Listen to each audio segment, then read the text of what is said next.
प्यारे विद्यार्थियों नमस्कार। आज हमारा टॉपिक है हिंदी व्याकरण से रिलेटेड बहुत ही महत्वपूर्ण है मुहावरे, जिसे इंग्लिश में इडियम्स कहा जाता है। तो मुहावरे क्या होते हैं, मुहावरे की पहचान किस प्रकार की जाती है और मुहावरे का अर्थ और मुहावरे का वाक्यों में प्रयोग किस प्रकार किया जाता है। आज के इस वीडियो में मैं आपको मुहावरे से संबंधित महत्वपूर्ण जानकारी दूंगा।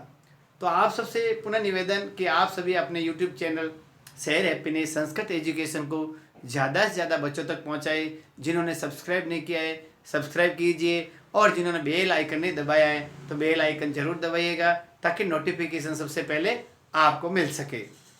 और आप इस YouTube चैनल के वीडियोज़ को अपने तक ही सीमित न रखें, इनको ज़्यादा से ज़्यादा अपने सोशल मीडिया प्लेटफॉर्म पर ज़्यादा से ज़्यादा बच्चों तक भेजिए। ये आप सबसे मेरी हाथ जोड़कर विनती है कि बच्चों के लिए ज़्यादा से ज़्यादा भेजिए। आते हैं अपने टॉपिक पे, मुहावरे। मुहावरे क्या होते हैं? जब कोई भाषा शैली में हम मौखिक और लिखित अभिव्यक्ति के द्वारा हमारे विचारों को प्रकट करते हैं, तो उसमें कुछ नवीनता विशिष्टता लाने के लिए, और जब हम एग्ज़ाम में लिखते हैं तो अगले एग्जामिनर को प्रभावित करने के लिए, अपनी भाषा शैली को रोचक बनाने के लिए और प्रभावी बनाने के लिए हम मुहावरों का प्रयोग करते हैं। अब जैसे एक सामान्य बताता हूँ, 9 2 11 होना, यानी इसका अर्थ होता है भाग जाना। देखो, पुलिस को देखकर चोर भाग गया, ये तो सामान्य भाषा में हो गया। अब इसी को हम प्रभावी रूप से बनाने के लिए, पुलिस को देखकर चोर 9 2 11 हो गया। तो जब एग्जामिनर भी आपकी कॉपी जांचेगा और जब आप कहीं पे अपना भाषण देंगे यानी मौखिक अभिव्यक्ति करते हैं तो भी वो प्रभावी होगा। अब लोग कहते हैं कि मुहावरे और कहावतें एक है। नहीं, मुहावरे और कहावतों में धरती आसमान का फर्क है। मुहावरे किसे कहते हैं ये मैं आपको बताना चाहता हूँ कि कुछ विशिष्ट शब्द, उनका चयनित शब्दों का समूह जिसमें क्रिया रूप जरूर होता है, जैसे 9 2 11 होना, आंख दिखाना, कमर कसना, यानी जो वाक्य लिखते हैं उस वाक्य में एक क्रिया शब्द जरूर होता है, उससे हम क्या कहते हैं, मुहावरा। तो आप भी परिभाषा लिखिए मेरे पीछे पीछे, मैं आपको लिखवा रहा हूं, आप नोट्स भी बनाइए और लिखिए। लिखिए मुहावरा। मुहावरा अर्थ और परिभाषा में मैं बता रहा हूं, आप परिभाषा भी कह सकते हैं इसको और अर्थ भी कह सकते हैं। लिखिए मेरे पीछे पीछे, आराम से लिखिए। आपके लिए ये जो आप लिख रहे हो ये सब आपके नोट्स का काम करेंगे, ठीक है। एक ऐसा वाक्यांश लिखिए आप, एक ऐसा वाक्यांश यानी वाक्य का अंश, जिसे वाक्यांश कहते हैं, जिसके प्रयोग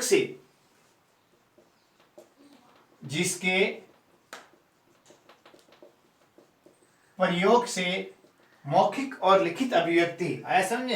यानी अभिव्यक्ति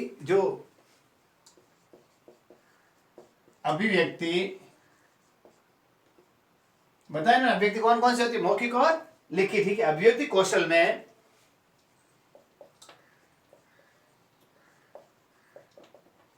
अभिवृद्धि लिखिए आप होती है।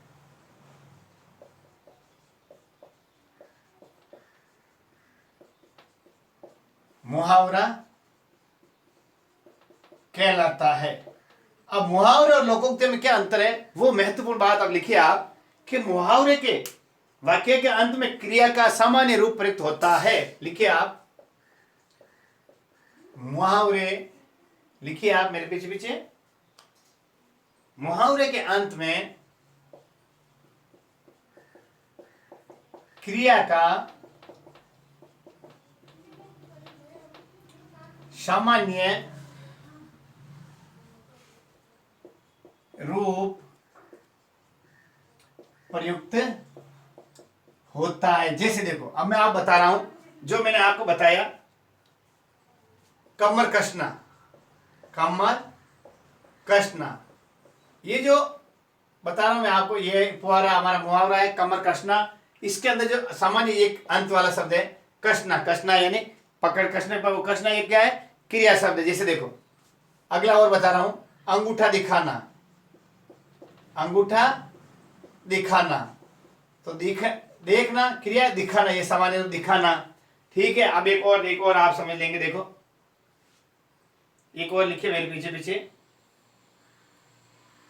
आंखें खुलना,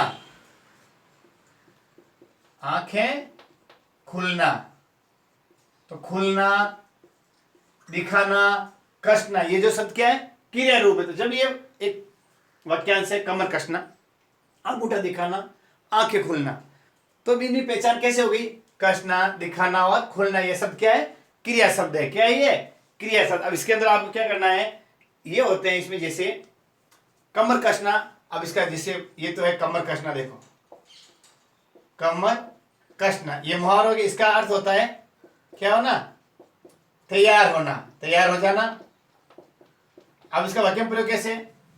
प्यारे विद्यार्थियों, आपकी वार्षिक परीक्षाएं नजदीक हैं, आपको अच्छे अंकों के लिए कमर कस लेनी चाहिए। आए समझे? ये हो गया अंगूठा दिखाना, मना करना। मैंने राम से पुस्तक मांगी, उसने अंगूठा दिखा दिया, यानी किसी चीज को देने से मना करना। इस प्रकार हम वाक्य में प्रयोग करते हैं। ठीक है, ये लिख लीजिए आप।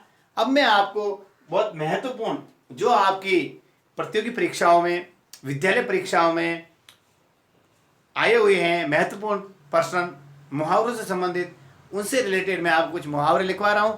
आप भी लिखिए मेरे पीछे पीछे और नोट्स बनाइए। ठीक है, लिख लिया आपने ये। अब मैं आपको देखो बता रहा हूं, ये देखो, अब मैं मुहावरे भी लिख रहा हूं, अर्थ भी लिख रहा हूं और उनके वाक्य में प्रयोग भी बता रहा हूं। देखो आप भी लिखिए, देखो यहां लिखिए मुहावरा, यहां लिखिए अर्थ, और यहां लिखना अपन को वाक्य में प्रयोग। किस में करना है? वाक्य में प्रयोग। ये ध्यान रखना आपको। जैसे मुहावरा मैं बता रहा हूं आपको, सबसे पहले अंगूठा दिखाना, लिखिए आप मेरे पीछे पीछे, यहां लिखिए अंगूठा दिखाना। अंगूठा दिखाना मुहावरे का मतलब क्या होता है भाई? मना करना। लिखिए आप भी, अंगूठा दिखाना यानी मना करना। अब इसका वाक्य में प्रयोग कैसे है? देखो, रमेश से पुस्तक मांगने पर उसने अंगूठा दिखा दिया। ये आ गया, देखो अंगूठा दिखा दिया।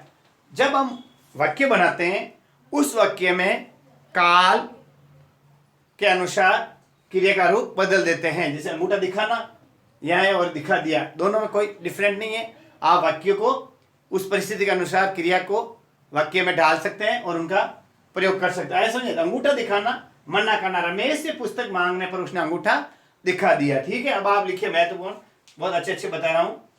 अपना उल्लू सीधा करना, लिखिए आप भी, अपना उल्लू सीधा करना, यानी अपना काम निकालना। इसका सीधा अर्थ लिखिए स्वार्थ सिद्ध करना। क्या लिखना अपन को? स्वार्थ सिद्ध करना। ठीक है, अब आगे लिखिए, अगला और है, देखो बहुत महत्वपूर्ण है, आंखें बिछाना। लिखिए आप भी, आंखें बिछाना। आंखें बिछाना का है, अतिथि आता है कोई भी, प्रेम पूर्वक स्वागत। लिखिए आप, प्रेम पूर्वक, ऐसा प्रेम पूर्वक स्वागत करना। ठीक है, अब देखो अपना उल्लू सीधा करना है। मोहन रमेश से अलग होकर अपना उल्लू सीधा कर रहा है, यानी उसको दूर करके स्वयं अपना काम निकाल कर रहा है। आंखें बिछाना। नेताजी के लिए जनता ने आंखें बिछाई, यानी प्रेमपूर्वक स्वागत किया। ठीक है, अगला लिखिए आप। अब एक बार बता दिया, उसके बाद जो मैं बोलता हूं वाक्य, वो उसका वाक्य में प्रयोग आप ही समझ लेना। आगे लिखिए आप मेरे पास, आंखें दिखाना। आंखें बिछाने का मतलब होता है स्वागत करना, और आंखें दिखाना अलग है, देखना।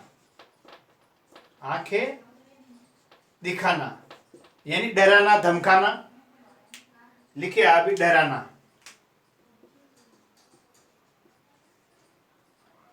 अरे मोहन, श्याम को आंखें क्यों दिखा रहे हो, यानी उसको क्यों डरा रहे हो। अब मैं आपको बताना चाहता हूं महत्वपूर्ण बात। मुहावरे देखो किन्हीं वस्तुओं के संबंधित होते हैं, जानवरों से संबंधित होते हैं, पक्षियों से संबंधित होते हैं और मनुष्य के शरीर के अंगों से संबंधित होते हैं। जैसे बाल भी बांका न होना, आंख दिखाना, कान पर जूं रेंगना, कान खुजलाना, कान काटना, ऐसा समझे, और हाथ का मेल, कमर कसना, ये जो बताया मैंने। जैसे देखो अब पक्षियों से संबंधी तोते उड़ना, ठीक है। और उसके बाद में जानवर के लिए अक्ल का दुश्मन, आए समझे, कूप मंडूक होना। इस प्रकार जो मैंने आपको बताए हैं ये सब महत्वपूर्ण बात ये है कि जब हम मुहावरे बनाते हैं उनका यथार्थ जीवन में किस प्रकार उपयोग है, उनका भावार्थ क्या है, आए समझे। जिसे मैंने बताया कूप मंडूक होना यानी कुएं का मेंढक होना, अल्पज्ञ होना जिसका अर्थ होता है, उसको भावार्थ को आपको समझ के उसका वाक्य में प्रयोग करना है, ठीक है। तो अगला देखिए, आप लिखिए मेरे पीछे पीछे, आपको लिखना है आग से खेलना। लिखिए आप, आग से खेलना। अब इसमें आप लिखिए मेरे पीछे पीछे, आग से खेलने का अर्थ लिखिए आप, मैं आपको बता रहा हूं, जानबूझकर मुसीबत मोल लेना। लिखिए आप भी, जानबूझकर मुसीबत मोल लेना। लिखिए आप, जानबूझकर मुसीबत मोल लेना, ठीक है ना, जानबूझकर मुसीबत मोल लेना, ठीक है, ये लिखिए आप। अब अगला लिखिए आप, ईद का चांद होना। लिखिए आप भी,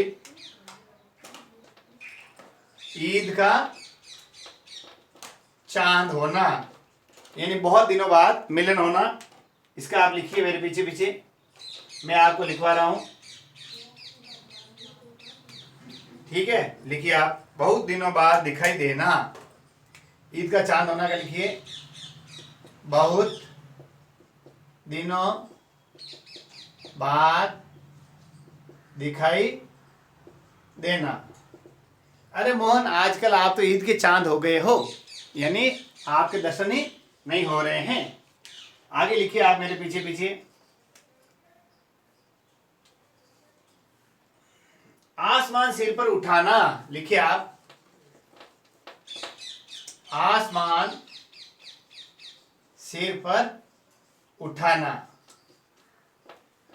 अध्यापक जी कक्षा के बाहर निकले, त्यों ही बच्चों ने आसमान सिर पर उठा लिया, यानी ज्यादा शोरगुल करना, आवाज करना। लिखिए आप, आसमान सिर पे उठाना का लिखिए, बहुत शोर करना, बहुत शोर करना यानी ज्यादा आवाज करना। लिखिए आप भी, बहुत शोर करना। लिख लिया आप सबने। अब आगे लिखिए, आकाश पाताल एक करना। क्या लिखना है आपको अब, आकाश पाताल एक करना। उसको मैं लिखवा रहा हूं, लिख लिया आप, आकाश पाताल एक करना। आईएएस की परीक्षा उत्तीर्ण करने के लिए मोहन ने आकाश पाताल एक कर दिया, यानी बहुत कठिन परिश्रम करना, बहुत मेहनत करना। आकाश पाताल एक करना यानी कठिन परिश्रम करना, कठिन प्रयत्न करना, कठिन प्रयत्न करना, ठीक है। ये आपने लिख लिए, आराम से लिख लीजिए। ये जो बता रहा हूं मैं आपके किसी भी परीक्षा में आया हुआ है और आने के लिए बहुत ही आगे भी इंपॉर्टेंट होंगे आपके लिए, जो बहुत ही महत्वपूर्ण है। लिख लिया आपने। चलो अब अगला लिखा रहा हूं, दो चार और आप लिख लीजिए मेरे पीछे पीछे, ठीक है। ये जो लिखा रहा हूं इंपॉर्टेंट आपके लिए ये है कि आप इनको किस प्रकार याद करते हैं और किस प्रकार हम इनका प्रयोग करते हैं। तो आपको लिखिए, आप तो लिखते रहिए, मुहावरा, अर्थ, ठीक है, और प्रयोग मैंने आपको पहले ही बता दिया। अब देखो आगे लिखिए आप, अगला है, लिखिए उल्लू बनाना यानी मूर्ख बनाना। लिखिए आप भी, उल्लू बनाना। उल्लू बनाना, उल्लू को किस प्रकार का जानवर पक्षी माना गया? मूर्ख, यानी तो इसका अर्थ है भावार्थ में उल्लू बनाना यानी मूर्ख बनाना। लिखिए आप भी, मूर्ख बनाना। ठीक है। अगला आपके लिए बताना चाहता हूं, उल्लू सीधा करना। अपना उल्लू सीधा करना।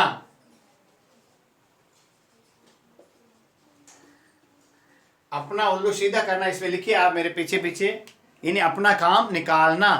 अपना काम निकालना। लिखिए, अपना उल्लू सीधा करना यानी अपना काम निकालना। ठीक है। लिखिए, अपना स्वार्थ देखना। अपना स्वार्थ देखना। ठीक है। अब आगे लिखिए, महत्वपूर्ण बात है, कलेजा मुंह को आना। लिखिए, कलेजा मुंह को आना, बहुत व्यथित होना यानी दुखी होना। लिखिए आप, कलेजा मुंह को आना यानी बहुत दुखी होना। ऐसा यानी बहुत परेशान होना, बहुत परेशान होना। ठीक है। ये जो लिखवा रहा हूं बहुत ही आपके इंपॉर्टेंट है, जो आपके कई एग्जाम में आ चुके हैं और आने वाले हैं। कमर कसना, तैयार रहना हमेशा। कोल्लू का बेल। लिखिए आप, लिखिए मेरे पीछे पीछे, कोल्लू का बेल।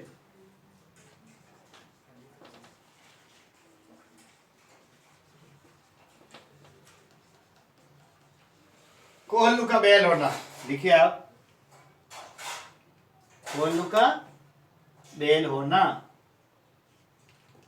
यानी बहुत मेहनती होना, बहुत परिश्रमी होना। ठीक है ना। हर समय प्रयास करता है परिश्रम का। ठीक है। देखो, हर समय परिश्रम यानी कार्य, मेहनत करने वाला, हर समय परिश्रम करने वाला। ठीक है। कूप मंडूक होना यानी अल्पज्ञ होना। लिखिए आप, कूप मंडूक होना।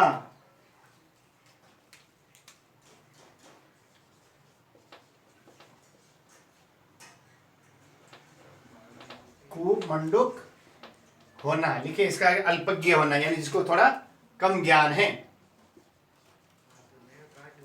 अल्पज्ञ होना। ठीक है। ये जो मैं लिखवा रहा हूं आपको मुहावरे और उसका भावार्थ लिखवा रहा हूं। अगला है, देखो, कान भरना। कान भरना यानी चुगली करना। कान भरना क्या होता है? चुगली करना। सीता अपनी सहेलियों के सामने रेखा की चुगली करती है। ये तो सामान्य वाक्य है। तो सीता अपनी सहेलियों के सामने रेखा के कान भरती है, यानी कान भरना यानी चुगली करना। ठीक है। अगला लिखिए आप, देखो,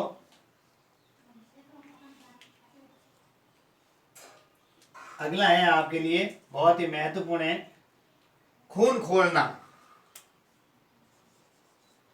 खून खोलना यानी बहुत गुस्सा आना। खून खोलना यानी बहुत गुस्सा आना या बहुत नाराज होना। आप लिखिए, गुस्सा आना। खून खोलना यानी गुस्सा आना। ये बहुत ही इंपॉर्टेंट आपके मुहावरे में आपके लिए लाया हूं, जो एक है गुड़ गोबर होना। देखो, लिखिए आप, गुड़ गोबर होना। अभी जो आरपीएससी से लेक्चर की परीक्षा हुई है उसमें पूछा गया था पहले कि गुड़ गोबर होना मुहावरे का क्या अर्थ है। तो गुड़ गोबर होना यानी बना बनाया काम बिगाड़ना, क्या कराया, नष्ट होना या काम बिगाड़ना। लिखिए, काम बिगाड़ना यानी अरे आपने क्या किया कि सारा गुड़ गोबर हो गया, यानी सारा काम बिगड़ गया। ठीक है। ये लिखिए आप। अब आगे लिखिए, देखो, अगला है आपके लिए, लिखिए घोड़े बेचकर सोना। देखिए आप क्या लिखा रहा हूं, घोड़े बेचकर सोना, घोड़े बेचकर सोना है निश्चिंत सोना, निश्चित हो जाना। घोड़े बेचकर सोने का मतलब होता है क्या करना, निश्चित हो जाना, निश्चिंत। लिखिए आप निश्चिंत हो जाना। ठीक है, अब मैं आपको 2-4 महत्वपूर्ण और बता रहा हूं जो आपके लिए काम आएंगे। देखो, छाती पर मूंग दलना यानी बहुत परेशान करना, और 2-4 आपके लिए बता रहा हूं। देखो याद आपके एग्जाम के लिए महत्वपूर्ण है। घुटने टेक देना, हार मान लेना। करगिल के युद्ध में पाकिस्तानी सेना ने भारतीय सेना के सामने घुटने टेक दिए यानी हार मान ली। ठीक है, आपके लिए बहुत महत्वपूर्ण है ये भी। अगला बता, घी के दिए जलाना। भगवान श्री राम के अयोध्या लौटने पर अयोध्या वासियों ने घी के दिए जलाए यानी खुशियां मनाना। घी के दिए जलाने का मतलब होता है खुशियां मनाना। ठीक है, आगे लिखो, घाव पर नमक छिड़कना, दुखी को बहुत दुखी करना। घाट घाट का पानी पीना यानी बहुत सारा अनुभवी होना। आगे छठी का दूध याद आना, बड़ी मुसीबत में फंसना। साथी पर सांप लौटना, अत्यंत ईर्ष्या करना। छक्के छुड़ाना, आईपीएल में राजस्थान रॉयल ने चेन्नई सुपर किंग के छक्के छुड़ा दिए यानी उनको हरा दिया। छक्के छुड़ाना यानी हरा देना। ठीक है, जान में जान आना यानी धीरज बंधाना। आगे देखो, टेढ़ी खीर यानी बहुत कठिन कार्य। प्रतियोगी परीक्षाएं सफल करना आजकल टेढ़ी खीर हो गया है यानी बहुत कठिन काम हो गया है। ठीक है, अगला देखिए आप, डींग हाँकना यानी झूठी बड़ाई करना। ढोल पीटना, बहुत अधिक प्रचार प्रसार करना। तलवे चाटना, खुशामद करना। चार चांद लगाना यानी शोभा बढ़ाना। श्रीमान जी, आपके आगमन से हमारे कार्यक्रम में 4 चांद लग गए यानी कार्यक्रम की शोभा बढ़ गई।